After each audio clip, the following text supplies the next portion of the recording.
12ই জানুয়ারি স্বামীজির জন্মদিনে কলকাতা জুড়ে যখন বিভিন্ন অনুষ্ঠান কর্মসূচি গ্রহণ করা হচ্ছিল, ঠিক তার পরের দিন অর্থাৎ 13ই জানুয়ারি সরস্বতী ভান্ডারের এক অভিনব উদ্যোগ অনেকেরই মন ছুঁয়ে গেল। নাকতলা শৈশব এই ফাউন্ডেশন ফর চিলড্রেনের অরফান মেয়েদের ঝর্ণা ভট্টাচার্য বিতরণ করলেন স্যানিটারি প্যাড। তার কথায়, স্বামীজি আমাদের প্রত্যেক দিন প্রত্যেক মুহূর্তের তার আদর্শ প্রতিদিন মানুষ হিসেবে আমাদের আরও উদার, উন্নত এবং বলিষ্ঠ হতে শেখায়। আর তাই 12ই জানুয়ারি সারা বিশ্ব যখন তার চিন্তায় মগ্ন হয়ে বিভিন্ন কর্মসূচি গ্রহণ করছিল, তার ঠিক পরের দিন সরস্বতী ভান্ডার অভিনব কর্মসূচি গ্রহণ করে তার কাছে অঞ্জলি দিয়ে বলেছে, আপনাকে আমরা প্রতিদিন আমাদের দিন যাপন আদর্শ, নীতি, মূল্যবোধ থেকে আলাদা করতে পারবো না। সেই জন্য যেখানে স্যানিটারি প্যাডের দাম যখন গগনচুম্বী, সেখানে খেটে খাওয়া মেহনতি ঘরের মেয়ে কিংবা অনাথ মেয়েদের পক্ষে নিয়ম মেনে 4 থেকে 5 ঘন্টা অন্তর প্যাড বদলাতে পারা প্রায় অসম্ভব। খাবার, পানীয়, ওষুধ, বস্ত্র ইত্যাদি দানস্বরূপ পেলেও এখন হয়তো স্যানিটারি প্যাড এসব স্থানগুলিতে সঠিকভাবে পৌঁছায় না। আর ঋতুচক্রে অপরিচ্ছন্ন থেকে বাড়ছে জরায়ু cancer, urinary track infection, bacterial infection থেকে আরও অনেক রোগ। আমাদের নতুন প্রজন্ম সুস্থ না থাকলে স্বামীজির জন্মদিন পালন হয়তো সঠিক সম্পূর্ণ হবে না। আর কিশোরদের ভালো রাখার জন্য এই উদ্যোগ, আর তাদের বোঝানো ঋতুচক্রে কি করা উচিত। আর সবশেষে তিনি আর্জি জানিয়েছেন সমাজের প্রতিটি মানুষ তথা সরকারকে যেন এই বিষয়টি একটি আলোকপাত করা হয়। কাগজে কলমে প্যাডের ট্যাগ উঠলেও, কিছু কম মূল্যে প্যাড পাওয়া গেলেও সেগুলি পাওয়া দুর্লভ। তাই সবাই এই বিষয়টি নিয়ে একটু ভেবে এগিয়ে আসলে আগামী প্রজন্ম সুস্থভাবে বাঁচতে পারে। নমস্কার, আমি ঝর্ণা ভট্টাচার্য। আজকে শৈশবে এসেছি একটাই কারণে, কালকে স্বামীজির জন্মদিন ছিল। জন্মদিন উপলক্ষে আমরা দেখেছি নানান জায়গায় নানান রকম কর্মসূচি হচ্ছে। কিন্তু ওই কী হয় জানেন তো, যে আমরা একদিন কর্মসূচি পালন করি, একদিন ভীষণ আদর্শ পালন করি, তার কথা মনে করি, কিন্তু তারপরের দিনই আমরা তার আদর্শকে ভুলে যাই। আমরা পথে একটা প্লাস্টিক ফেলে দিই, আমরা একটা অন্ধ মানুষকে পথ পেরিয়ে যেতে সাহায্য করি না। তাই আমার মনে হচ্ছে সেই দিনকে নয়, ঠিক তার পরের দিনকে গিয়ে স্বামীজির আদর্শ অনুযায়ী কিছু কাজ করি, যা সরস্বতী ভান্ডার সবসময় করে এসেছে। কারণ স্বামীজি সূক্ষ্ম দেহে আমাদের সকলের মধ্যে আছে, শুধু সেটা জাগ্রত আমরা করতে পারি না। আর স্বামীজি সবসময় আগামী প্রজন্মের কথা বলেছে। আর আগামী প্রজন্ম মানে নারী পুরুষ নির্বিশেষে সবাই।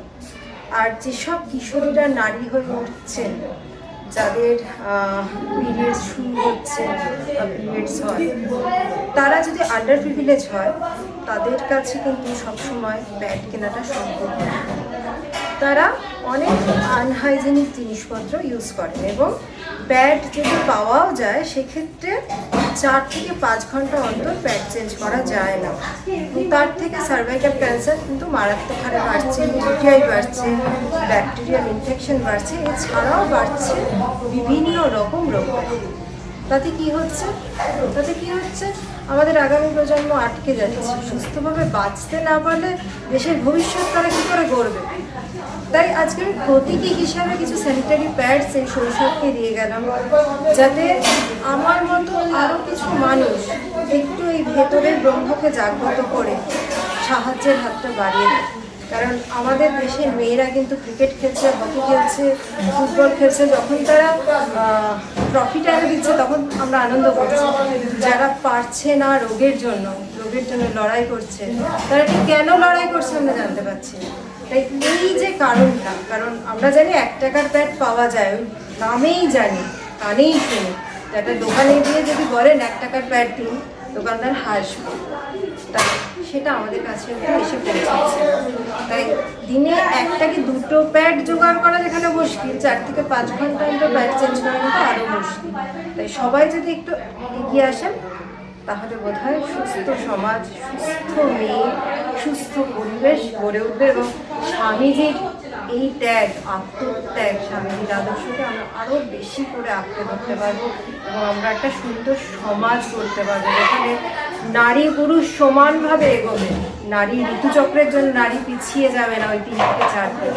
তাহলেই আমরা বলবো যে হ্যাঁ, নারী দিবস আলাদা করে পালন করার প্রয়োজন নেই, কারণ সবাই সমান, সবাই একভাবে লড়বে। ধন্যবাদ। কালকে কি ছিল? জন্মদিন ছিল। আচ্ছা, স্বামী বিবেকানন্দ আমাদের কি বলে গেছেন? স্বামী বিবেকানন্দ আমাদের বলে গেছেন যে সারাদিন বই খাতায় মুখ বুঝে লাভ নেই, একটু ফুটবল খেলে তাতে মন ও প্রাণ ভালো থাকবে। তুমি কি ফুটবল খেলো? হ্যাঁ। ফুটবল খেলতে গেলে সবার আগে কি ভালো রাখতে হবে? শরীর। শরীরের যত্ন নাও? তাহলে সোয়েটার পরনি কেন? ব্যাগে আছে। এবার ঠান্ডা লাগলে কি করে ফুটবলটা খেলবে? ঠান্ডা লাগে মানে লাগেনি। লেগে গেলে? তাহলে আমাকে কথা দাও যে স্বামী বিবেকানন্দের আদর্শ অনুযায়ী সোয়েটার পরবে, নিজেকে সুস্থ রাখবে, ঠিক সময় খাবে, ঠিক মতো জল খাবে, আর ফুটবলটা খেলবে, তাই তো?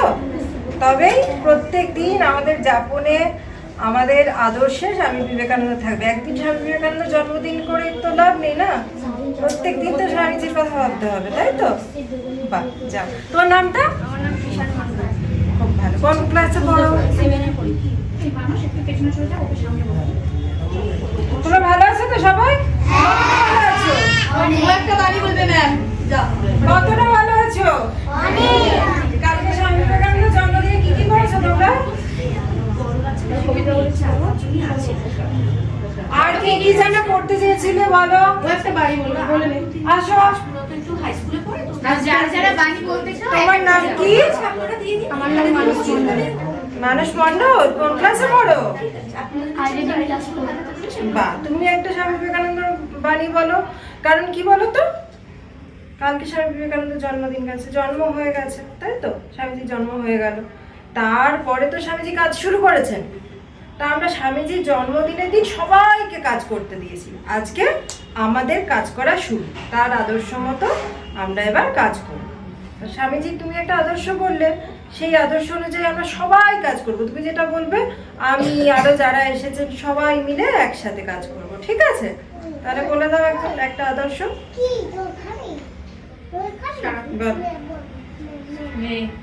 বলো যেটা মনে আসছে, ঠিক স্বামীজির কথা, স্বামীজির মনে সারাদিন চলার পথে যদি কোনো বাধা না আসে তাহলে তুমি নিশ্চিত ভেবে নিও তুমি ভুল পথে চলছো।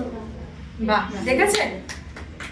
আমরা যদি ভুলে গিয়েও থাকি, এরা কিন্তু মনে রেখেছে, কারণ এরা আমাদের আগামী। আর আমাদের আগামীকে ভালো করে তৈরি করতে পারলে এরাই কিন্তু বটবৃক্ষ হবে, এরা আমাদের কিশোর হয়। স্বামী বিবেকানন্দ এদের উপর ভরসা করেই কিন্তু আমাদের সমাজকে দেখেছিলেন। তাই স্বামীজির আদর্শ নিয়ে আমরা নিত্য নৈমিত্তিক চলবো। একদিন জন্মদিনের দিন র্যালি করলাম, ভালো ভালো কথা বললাম, তবে কিন্তু স্বামীজির জন্মদিন পালন করা হয় না। সরকার আমি একটা বলবো, বিবেক প্রেম করে যেই জন সেই জন সেবিছে ঈশ্বর। নমস্কার। তোমার ভেতরে একজন কে আছে জানো তো? তোমার ভেতরে একজন ঈশ্বর আছে, ঠিক আছে? তবে নিজের ভেতরের ঈশ্বরকে ভালোবাসবে, তারপরে মানুষকে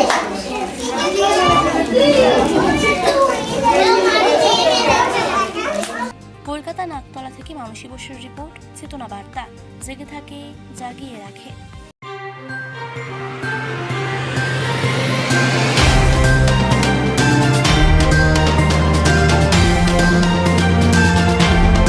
চেতনা বার্তা, জেগে থাকে, জাগিয়ে রাখে।